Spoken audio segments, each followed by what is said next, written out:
पहुंचाए, जिसके विषय में उसने अब्राहम, इसहाक और याकूब नामक तेरे पूर्वजों से जो तुझे देने की शपथ खाई, और जब वह तुझको बड़े बड़े और अच्छे नगर में जो तूने नहीं बनाए, और अच्छे अच्छे पदार्थों से भरे हुए घर जो तूने नहीं भरे, और खुदे हुए कुएं जो तूने नहीं खोदे, और दाख की बारियां और जैतून के वृक्ष जो तूने नहीं लगाए, ये सब वस्तुएं जब वह दे और तू खाके तृप्त हो। हालेलुया। ऐसी ऐसी चीजें परमेश्वर हमें देता है, उत्तम उत्तम पदार्थ देता है या नहीं देता। जो पेड़ हमने नहीं लगाए उनके हम फल खाते हैं, जो चीजें हमने नहीं की फिर भी परमेश्वर हमें देता है, और जब भी हम मांगते हैं खुदावंद जरूरत को पूरा करता है। कब करता है? बहुत से लोग बोलते हैं कि मेरी तो नहीं करता। आप परमेश्वर के भय में आकर के उसमें जीवन बिताकर तो देखिए कि आपके लिए परमेश्वर स्वर्ग की आशीष बोलता है कि नहीं। आप खुदावंद के भय में आ जाइए और डरें छोटी छोटी बातों से भी।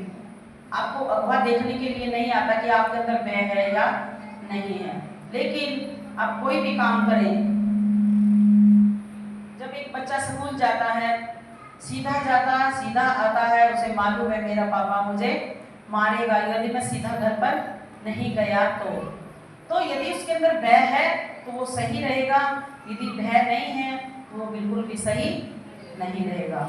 तो इसीलिए जो घर के मुखिया हैं, बुजुर्ग हैं, बड़े हैं, वो इस बात को सीखें और अपने बच्चों को भी सिखाएं।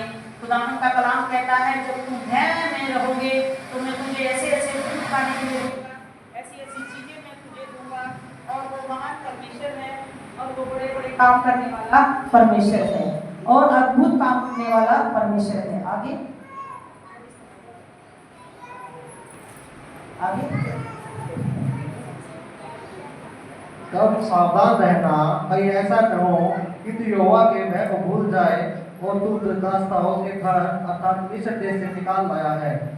अपने परमेश्वर यहोवा का भय मानना, उसी की सेवा करना और उसी के नाम की शपथ खाना।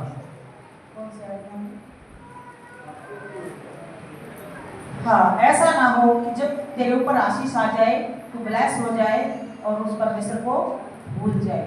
कौन परमेश्वर, कैसा परमेश्वर, चर्च जाऊं ना जाऊं मेरे पास टाइम नहीं है। जब हम ब्लेस हो जाते हैं सबसे पहले हम परमेश्वर के कार्य को ही भूलना शुरू करते हैं। और बहुत से तो कलीसिया में ऐसे हैं सालों नहीं आएंगे, समस्या आ जाएगी तो आ जाएंगे। तो इसीलिए परमेश्वर को कभी भी उसे हमेशा याद रखना है और उसका धन्यवाद हमेशा हमेशा करते रहना है। आगे पढ़े आगे, क्योंकि वो महान परमेश्वर है। क्योंकि तेरा परमेश्वर यहोवा जो तेरे बीच में है वह जल को उठाने वाला ईश्वर है।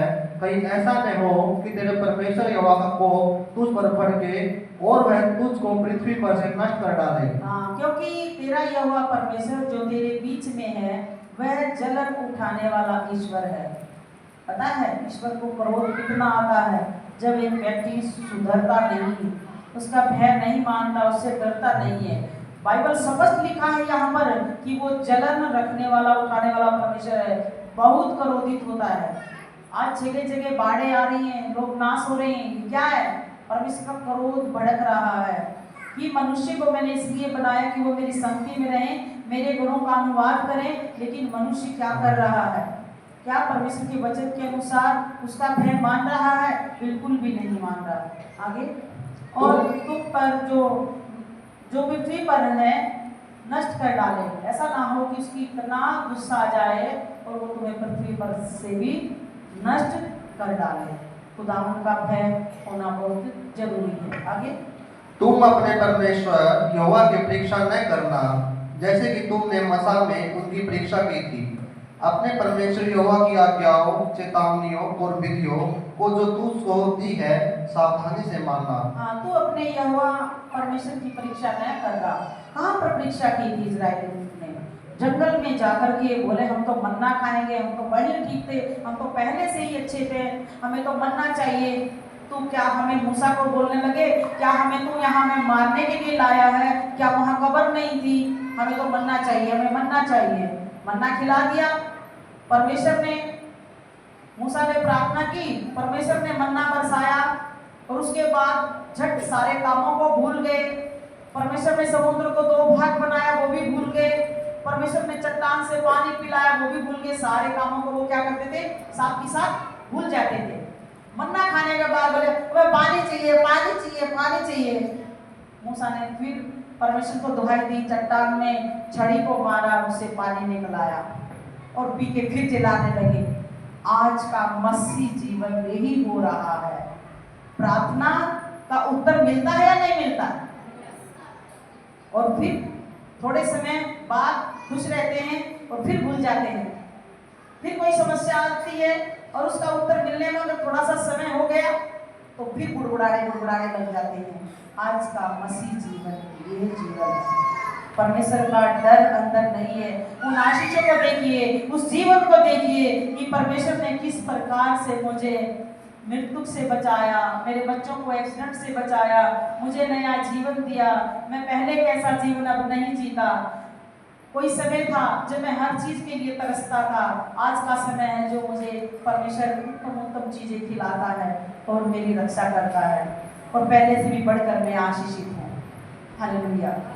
तो उन बातों को याद रखिए, उस खुदावंद के भय में अपने जीवन को बिताइए। आगे, और जो काम यहोवा की दृष्टि में ठीक और सुहावना है वही क्या करना, जिससे कि तेरा भला हो और जिस उत्तम देश के विषय में यहोवा ने तेरे पूर्वजों में शपथ खाई उससे तू प्रवेश करेगा और उसका अधिकारी हो जाए। यदि तुम परमेश्वर के भय मानोगे, उसके भय में रहोगे, तो तुम्हारा बाइबल स्पष्ट बताती है तुम्हारा भला होगा, तुम आशीषित होगे, भाग्यशाली होगे, भाग्यवान व्यक्ति हो जाओगे। आगे, कि तेरे सब शत्रु तेरे सामने से दूर कर दिए जाए जैसा कि यहोवा ने कहा था। फिर आगे को जब तेरा लड़का तुझसे पूछे, ये चेतावनियां और विधि और नियम जिनके मानने की आज्ञा हमारे परमेश्वर यहोवा ने तुमको दी, इनका प्रयोजन किया है।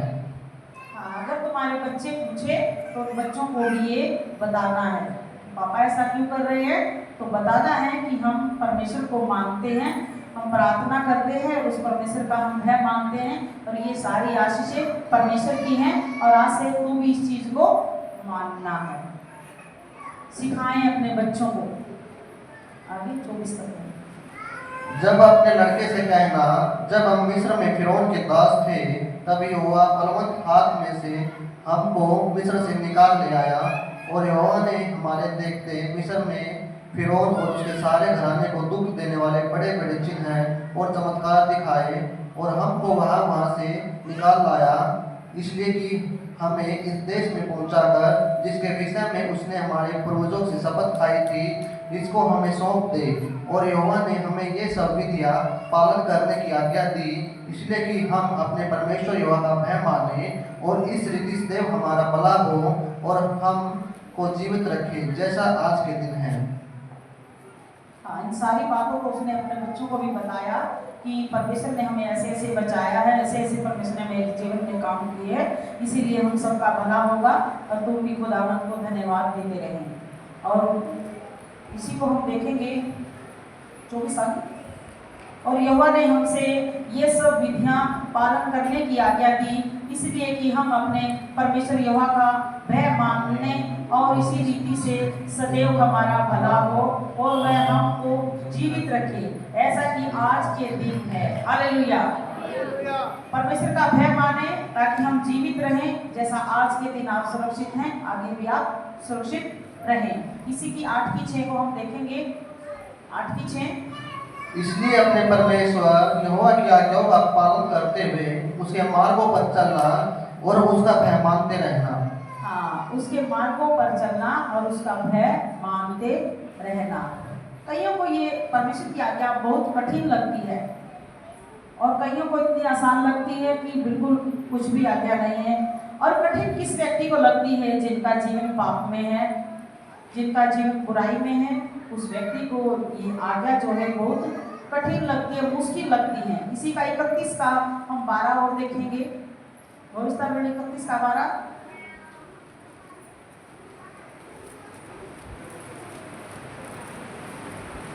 इसी का क्योंकि क्या पुरुष क्या पुरुष, क्या स्त्री, क्या बालक, क्या तुम्हारे फाटकों के भीतर के परदेशी सब लोगों को इकट्ठा करना कि वे सुनकर सीखे और तुम्हारे परमेश्वर यहोवा का भय मानकर इस व्यवस्था के सारे वचनों का पालन करने में चौकसी करें। हाँ, क्या तुम्हारे क्या पुरुष, क्या स्त्री, क्या बालक, क्या तुम्हारे फाटकों के भीतर जो परदेशी सब लोगों को इकट्ठा करके कहना कि परमेश्वर का भय माने। यहाँ पर पुरुष को नहीं कहा गया, बल्कि पूरे परिवार को कहा गया है। जो पुरुष है घर का मुखिया, उसे भी कहा गया, उसकी पत्नी को भी, उसके बच्चे को भी, पूरे परिवार को कहा गया। और उसके बाद कहा यदि कोई तेरी फाटक के भीतर कोई परदेशी आए उसे भी ये बात बतानी है। कोई आके कहे भाई एक गिलास ले दो, मैं तो यहाँ बैठ के शराब पीऊँगा, उसे बोले नहीं, यहाँ ऐसा नहीं चलेगा, हम परमेश्वर को मानते हैं और हम अपने घर में ऐसा नहीं करते। स्पष्ट बोले, यदि वो आपसे सच्चा प्रेम करता है मेहमान तो उसको बाहर रख देगा, यदि झूठा करता है तो वो रूस करके चला जाएगा। तो आप समझ जाना ये मनुष्य स्वार्थी है। यदि हम इसे घर बिठा करके इसकी मनचाही चीज इसे खिलाएंगे कि खुश रहेगा, नहीं खिलाएंगे तो ये चला जाएगा। ऐसे व्यक्ति से बाय करें। जा सकते हैं, तेरे बाबत हम अपने परिवार में ऐसी कोई समस्या लाना नहीं चाहते, आप जा सकते। ऐसा बोल सकते हैं, नहीं बोल सकते? हिम्मत है या नहीं है? बोल सकते हैं। खुदा हमको धन्यवाद दे। और इसी की 10 की 12 और 13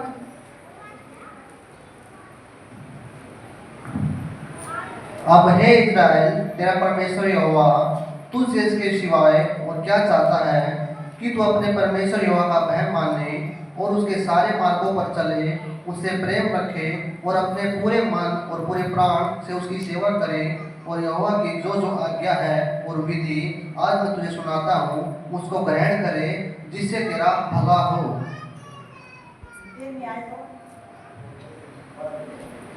तो इसे खुदावंद का कलाम किस प्रकार हमसे बात कर रहा है और उसी को हम देखते हैं। अब हे इस्राएल, तेरा परमेश्वर यहोवा तुझसे इसके विषय में क्या कहता है, क्या चाहता है? यहोवा का भय मान, बुराई से अलग रहे और यहोवा के मार्गों पर चलता रहे और उसमें बना रहे। और भजन संहिता हम देखेंगे 112 की 1, भजन संहिता 112 की 1 पढ़ेंगे और देखेंगे कि परमेश्वर का कलाम क्या कहता है। यहाँ की स्तुति करो, क्या ही धन्य है वह पुरुष। हाँ, उस पुरुष के बारे में कहा गया है, यहोवा की स्तुति करो, क्या ही धन्य है वह पुरुष जो यहोवा का भय मानता है। वो व्यक्ति धन्य है, भाग्यशाली है, भाग्यवान है, आशीषित व्यक्ति है जो यहोवा के भय मानता है और वो ही भय अपने बच्चों को भी सिखाता है। और सुबह उठ के बोलता है आज मुझे कोई घर पे नहीं मिलना चाहिए, सब चर्च जाने चाहिए। मैं खुदा का भय मानता हूँ, तुम लोग भी खुदा का भय मानो। तो अपने बच्चों को क्या करता, वो सिखाता है।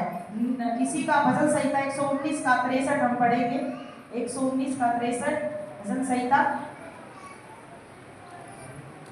जितने तेरा भय मानते और तेरे उद्देश्यों पर चलते हैं उनका मैं संगी हूँ।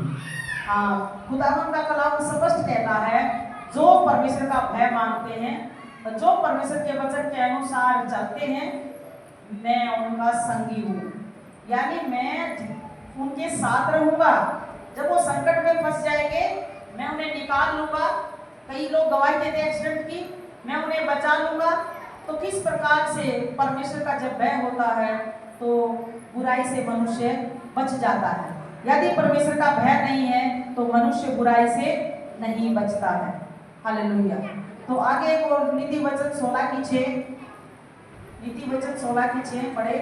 अधर्म का प्रायश्चित कृपा और सच्चाई से होता है और यहोवा का भय मानने के द्वारा मनुष्य बुराई करने से बच जाते हैं। यहोवा का भय मानने के द्वारा मनुष्य बुराई करने से बच जाता है। यदि परमेश्वर का डर अंदर है तो मनुष्य पक्का बुराई करने से बच जाएगा।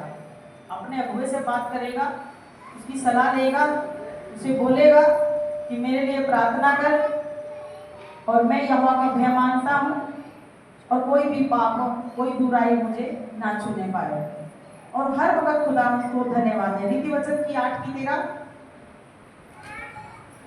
यहोवा का भय मानना बुराई से बैर रखना है। घमंड, अहंकार और बुराई चाल से और उलटफेर की बात से भी मैं बैर रखती हूँ। यहोवा का भय मानना बुराई से बैर रखना है। जब यहोवा का भय मानोगे, उसके भय में चलोगे, आपको बुराई बिल्कुल पसंद नहीं आएगी। ना आप सुनना पसंद करोगे, ना देखना पसंद करोगे, और ना अपने बच्चों को सुनने दोगे, ना देखने दोगे। और जब यहोवा का भय होगा तो बुराई से आपका बिल्कुल मन हट जाएगा। और आगे, बुरी चाल से और उलट-फेर की बात से तुम्हें बैर लगेगा, घृणा आएगी, नफरत हो जाएगी। ये बातें हमसे मुझे अच्छी नहीं लगती। बहुत सी बहनें कहती, मैं पहले बहुत बहनों के बीच में बैठती थी, अब मेरा मन नहीं करता, क्योंकि उसका सुनने का मन नहीं करता। वो बुराई की बातें, वो किसी बहन की दूसरी की बुराई वो बोल देते, अब मेरा मन नहीं करता।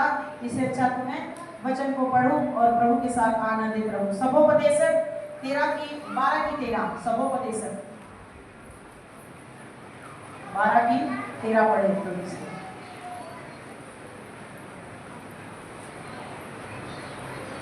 सब कुछ सुना गया, अंत की बात यह है कि परमेश्वर का भय मान और उसकी आज्ञाओं का पालन कर, क्योंकि मनुष्य का संपूर्ण कर्तव्य यही है। सब कुछ सुना गया, अंत की बात यह है कि परमेश्वर का भय मान और उसकी आज्ञाओं का पालन कर, क्योंकि मनुष्य का संपूर्ण कर्तव्य यही है। पूरी बाइबल सुनी, पढ़ा, प्रार्थना हुई, सब कुछ देखा, लेकिन सब कुछ सुना गया, अंत की बात यही है कि परमेश्वर का भय मान और उसकी आज्ञा के अनुसार चल, उनका पालन कर, और मनुष्य का संपूर्ण कर्तव्य यही है।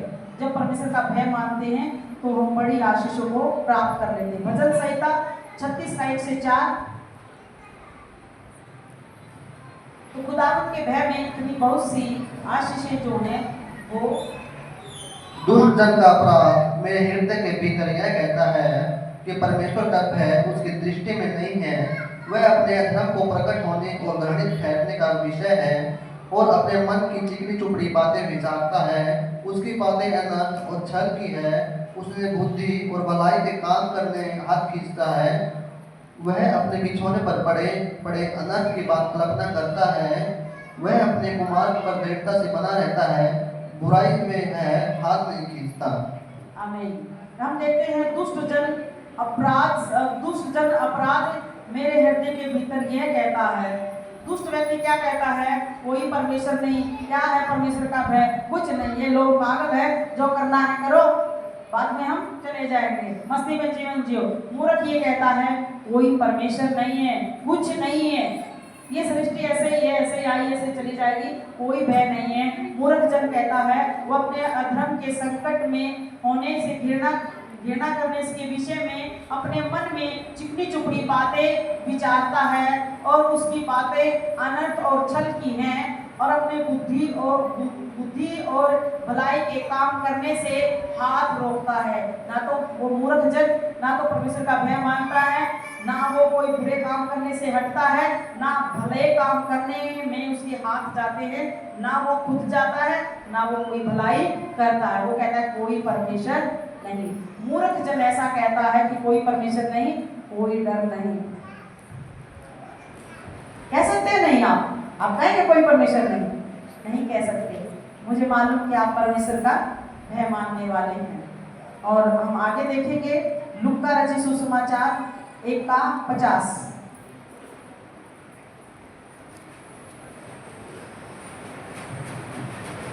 और उसकी दया उन पर जो उससे डरते हैं पीढ़ी से पीढ़ी तक बनी रहती है। हाँ, परमेश्वर की दया जो उसका भय मानते हैं, जो उससे डरते हैं, उनके ऊपर तो बनेगी, लेकिन उनकी पीढ़ी के ऊपर भी वो दया बनी रहेगी और उस दया में अपना जीवन जो अच्छे से वो जीते रहेंगे। और जहाँ परमेश्वर का भय होगा वहाँ कोई भी बुराई वास नहीं करेगी।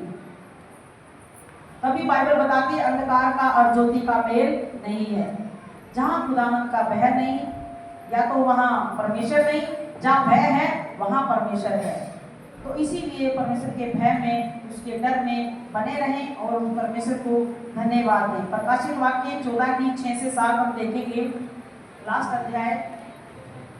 फिर मैंने एक और स्वर्गदूत को आकाश के बीच में उड़ते हुए देखा, जिसके पास पृथ्वी पर रहने वालों की हर एक जाति और कुल की भाषा और लोगों को सुनाने के लिए सनातन समाचार था।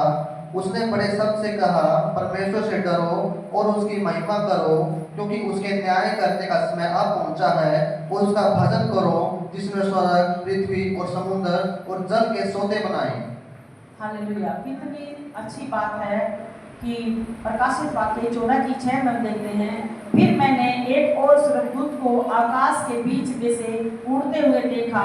यहाँ पर यूहन्ना जो है प्रकाशित वाक्य लिखने वाला अपने दर्शन की बातों को यहाँ बता रहा है। फिर मैंने क्या देखा? स्वर्गदूत को देखा जो आकाश के बीच में उड़ते हुए देखा, जिसके पास पृथ्वी पर रहने वालों की हर एक जाति और कुल और भाषा के लोगों को सुनाई देते हैं, सुनता है। उनके पास एक सुसमाचार है।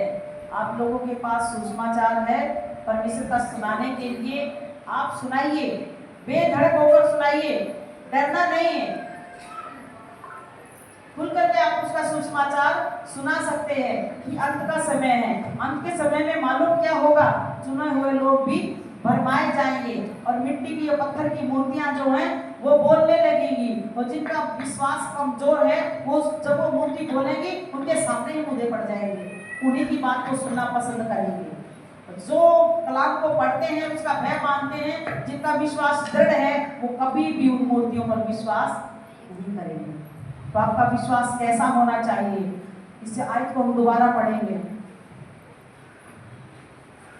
फिर मैंने एक और स्वर्गदूत को आकाश के बीच में उड़ते हुए देखा, जिसके पास पृथ्वी पर रहने वालों की हर एक जाति और कुल की भाषा और लोगों को सुनाने के लिए सनातन समाचार था। उसने बड़े शब्द से कहा, परमेश्वर से डरो और उसकी महिमा करो, क्योंकि न्याय करने का समय आ पहुंचा है। और उसका भजन करो, जिसने स्वर्ग और पृथ्वी और समुद्र और जल के सोते बनाए। उस परमेश्वर से डरो जिसने समुद्र, जल के सोते, खाने पीने के लिए हर वस्तु को बनाया। और आपके पास बहुत अच्छा सुसमाचार है, और उस सुसमाचार के दौरान आप लोगों को जाकर के बचा सकते हैं। अंत का समय है। आइए हम सब प्रार्थना करें और परमेश्वर को धन्यवाद दें। और यदि कोई भी बुराई जीवन में है, अभी भी आपके पास एक मौका है, उसे छोड़ें और परमेश्वर के भय में होकर के अपने जीवन को व्यतीत करें। अपने बच्चों को सिखाएं, अपने परिवार में उस बात को लागू करें, अपनी बेटियों को, अपनी बहनों को, रिश्तेदारों को, सभी को इस बात को सिखाएं कि आने वाला समय कैसा रहेगा। धन्यवाद करते हैं प्रभु जी, आज का पवित्र कलाम जो उनके जीवन में बोया जाए, प्रभु आशीषित पाए। खुदावन दया कर, रहम कर प्रभु। और तेरा भय एक बड़ी आशीष को लेके आता है। तेरे भय में एक बड़ा जीवन है, तेरे भय में एक बहुत बड़ा अनुग्रह आशीषित है पिता। तूने कहा ये भय अपने नाती पोतों को, अपने बेटों को उठते बैठते चलते फिरते सिखाया करना, जिससे तू आशीषित होता चला जाए। यीशु के नाम में आमीन।